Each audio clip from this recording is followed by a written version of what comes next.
नमस्कार, मैं रुस्तम सिंह राणा और आप देख रहे हैं आर न्यूज़।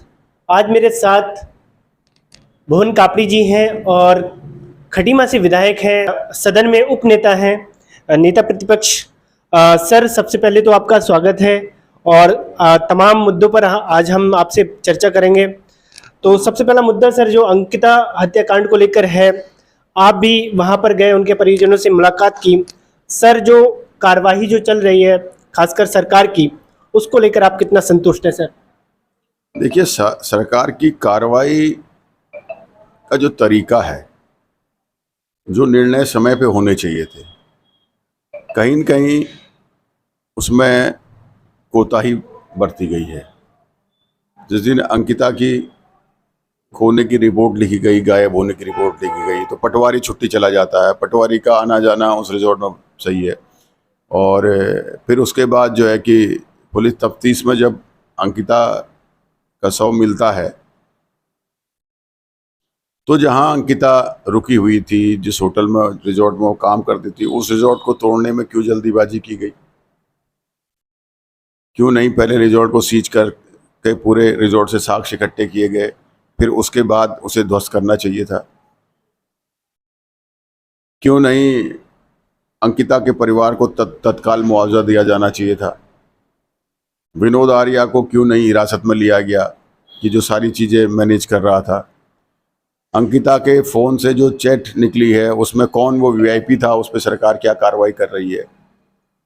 तो ये बहुत सारे मुद्दे हैं जो कहीं न कहीं संदेह के घेरे में सरकार की मंशा को खड़ा करते हैं।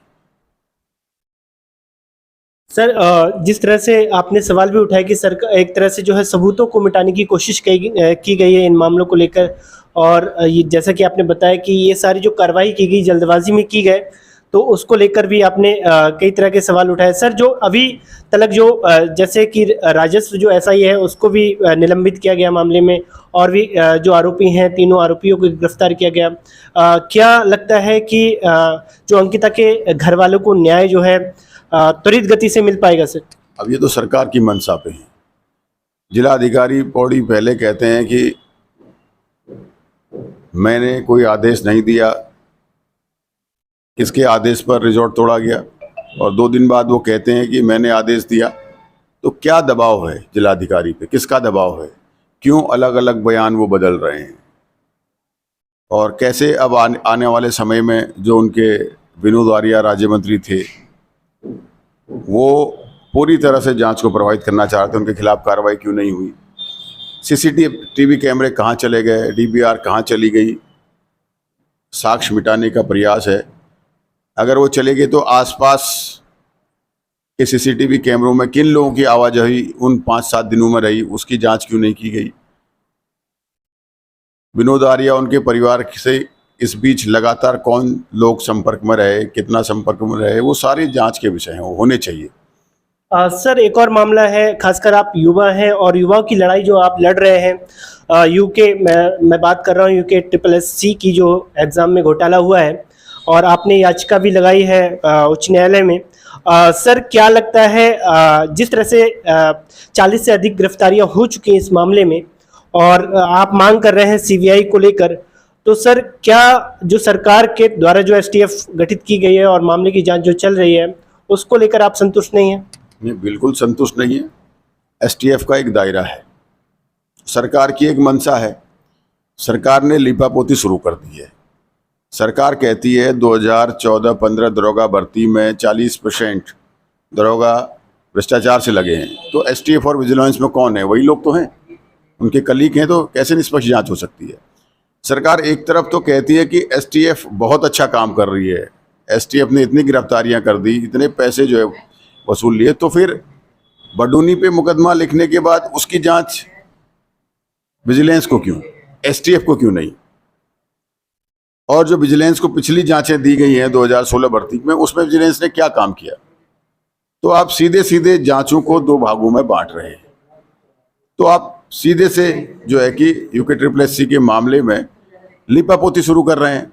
जो लोग आपने पकड़े हैं, कोई खानसामा है, कोई ड्राइवर है, कोई टुक टुक चलाता है, कोई प्रॉपर्टी डीलर है, इतना बड़ा जाल उनका नहीं हो सकता।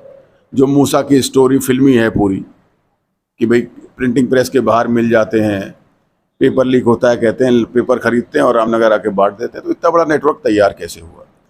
जो एजेंसी 2019 तक नामित थी उसको 3 साल का एक्सटेंशन कैसे मिला? उस प्रिंटिंग प्रेस में जहां पेपर लीक हुआ, जहां से पेपर छपता था, उस प्रिंटिंग प्रेस के ऊपर किस सफेदपोश या किस अधिकारी का हाथ है जो 50 करोड़ प्रतिवर्ष का काम वो उत्तराखंड में कर रहे हैं? तो स्पष्ट दिखाई दे रहा है कि बड़े बड़े राजनेता, बड़े बड़े अधिकारियों के संरक्षण में भ्रष्टाचार हुआ है और उनको बचाने की कोशिश हो रही है। अगर सरकार निष्पक्ष है, वचनबद्ध है और न्यायप्रिय है, उत्तराखंड के युवाओं के साथ न्याय करना चाहती है, देवभूमि के कलंक को मिटाना चाहती है, तो सीबीआई से क्यों डर रही है? किस बात का डर है सीबीआई से? सर, जिस तरह से एक ये खबर उठी जब आप ने सीबीआई की मांग की इस मामले में, तो ये एक संगठन में जो खासकर मैं कांग्रेस की बात में कर रहा हूँ, जो हरीश रावत जी की तरफ से ये आया कि भाई हमें जो सीबीआई की जांच पर भी भरोसा नहीं है इस मामले में। उन्होंने ये कहा कि एक तरह से जो जांच हो वो जो हाई कोर्ट या सुप्रीम कोर्ट के जो जज हैं रिटायर, उनके नेतृत्व में होनी चाहिए। तो एक तरह से ये भी विरोधाभास देखने को मिला। देखिए, ये नहीं कहा गया, आप गलत समझ रहे हैं। उन्होंने कहा कि हाई कोर्ट या सुप्रीम कोर्ट के जज की निगरानी में सीबीआई की जांच हो। सीबीआई की जांच से मना नहीं किया तो वो और मजबूत होगा, उससे और हम न्याय की लड़ाई बढ़िया लड़ पाएंगे।